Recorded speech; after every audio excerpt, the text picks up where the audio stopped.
Let's talk about the confirmed 5-star banners for version 5.5 and the expected 4-star lineup.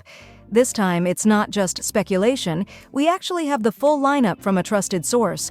I'll also go over some updates for 5.5, including which free character we'll be getting and other interesting details. If you're looking to save up to 23% on the current banners, check out lootbar.gg. Here, I'm buying the 6,480 Genesis Crystals pack for $79, while it costs $100 in-game, saving me $21 instantly. The top-up process is super simple. I just entered my UID and selected my server. In less than 5 minutes, the gems appeared in my account. As you can see, I received double the amount for my first purchase, just like with in-game top-ups. Beyond Genshin, you can also top up in Honkai Star Rail, and Lootbar has over 50,000 satisfied users. I regularly use Lootbar for my giveaways, so I can personally recommend it. New users can get an extra 8% discount from the link in the description. So we now know for sure that Veresa, Xianyun, Zilonen, and Venti will be featured in version 5.5, with the source being HomDGCat. If you've been following leaks and predictions, this might not come as a huge surprise since it matches up pretty well with what many of us expected. However, what we don't have yet is the exact phase placement for each character. That said, we can make an educated guess based on usual patterns. Typically, new characters debut in the first phase of a patch, which means Veresa should be in the first half of 5.5. Now, the big question is, who will be running alongside her? Some might assume it's going to be Zilonen since she's a fantastic fit for Natlan characters, but personally, I think it's going to be Xianyun. After watching some Veresa team compositions from the beta, Xianyun has been used with her pretty frequently. Since Veresa is focused on plunging attacks, pairing her with Xianyun, who boosts that playstyle, makes the most sense. So if we follow that logic, the first phase of 5.5 will likely have Veresa and Xianyun, while the second phase will feature Zilonen and Venti. Of course, there's always a slight chance that Hoyoverse could throw in a curveball, something like a triple banner. But realistically, this is most likely the final lineup. So if you're planning your Primo Gem spending, this should be a solid reference. Now moving on to the 4-star characters, we actually have a lot of confirmed info here too.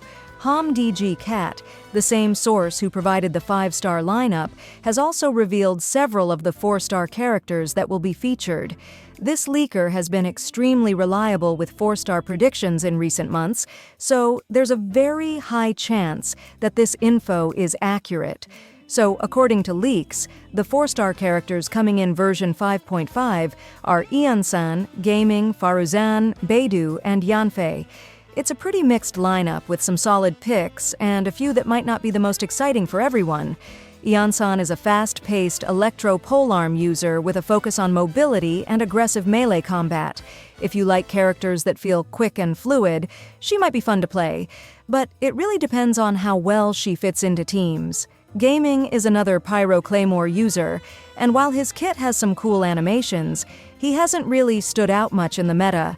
He works fine in Vaporize or Overload teams, but he's not a must-have unless you just like his playstyle. Faruzan is the real standout here if you're pulling for Veresa or Venti. She's one of the best supports for Anemo characters, thanks to her Anemo resistance penetration. If you don't have her yet, this could be a great chance to pick her up. As for Beidou and Yanfei, they're decent, but they don't bring anything new to the table. Beidou is great for electrocharged teams and still holds up well with her counter-based playstyle, but she's not exactly a highly sought-after unit anymore. Yanfei is a Pyro Catalyst user who's good for consistent normal attack damage, but with stronger Pyro DPS options available, she's mostly useful for early game or casual players. Overall, if you're pulling on these banners, Faruzan is the most valuable, especially if you're investing in Anemo characters.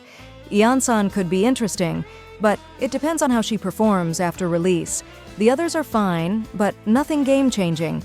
So now that we know the 5-star and 4-star characters, let's try to predict which phase they'll appear in. For Phase 1, Ian-san is very likely here, since she synergizes well with Veresa, potentially supporting electro-infused plunging attacks or providing off-field electro application. Feruzan is a perfect fit too, considering Zhang Yun's presence, as she's a great Anemo support who boosts Anemo damage. Gaming also have direct synergy with Zhang Yun, so 3 of them most likely in the first phase. For Phase 2, the likely 4-star lineup includes Beidou and Yanfei. So what does all this mean for your pulls? If you're a fan of plunging attack playstyles, Veresa with Zhang Yun is looking like an incredibly strong team. Zhang Yun's ability to enable and enhance plunging attacks makes her a must-have if you're planning to use Veresa effectively.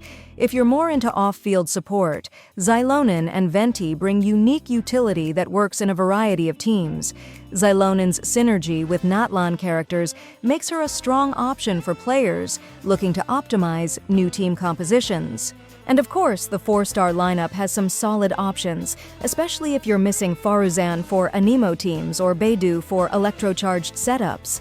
Faruzan's value in Anemo-focused teams cannot be understated, and if you've been waiting for a good chance to grab her, this might be it. So, let's talk about the free character from the main event in version 5.5. Every major update brings a special event where players can earn a free 4-star character, and this time is no different. If you've been wondering who Hoyoverse is giving out for free in 5.5, we finally have the answer. It's Auroron. This Electro Bow user is known for his strong off-field electro application, making him a great fit for reaction-based teams. Whether you're building a Hyperbloom, Aggravate, or Electro-charged team, Auroron's ability to consistently trigger electro reactions makes him a solid addition to any roster. Since he'll be completely free, this is the perfect opportunity to get a reliable electro support without spending Primo Gems. If you don't have a good off-field electro unit yet, Auroron is definitely worth picking up. So, let's talk about the new artifact set coming in version 5.5, and why it might be perfect for Skirk. This set has a 2-piece bonus that gives plus 15% cryo damage bonus, which is already solid. But the 4-piece bonus is where things get interesting. When the character has 0 energy, both normal attack damage and elemental burst damage get a 60% boost. But there's a catch. After using a normal attack, the burst bonus disappears for 6 seconds. And after using a burst, the normal attack bonus disappears for 6 seconds too. The best part? These effects still work even if the character is off-field. Originally, this set had a 60% boost. Then it got nerfed to 40%, but now it's back to 60% again. If she's part of your pull plans, you'll definitely want to farm this set like crazy once 5.5 drops. By the way, version 5.5 is expected to release on March 26, 2025. But I want to hear from you. Who are you pulling for in 5.5? Are you excited for Veresa? Or are you saving for someone else? Let me know in the comments. Save up to 23% on the current banners at lootbar.gg. All you need is your UID and server. The link is in the description.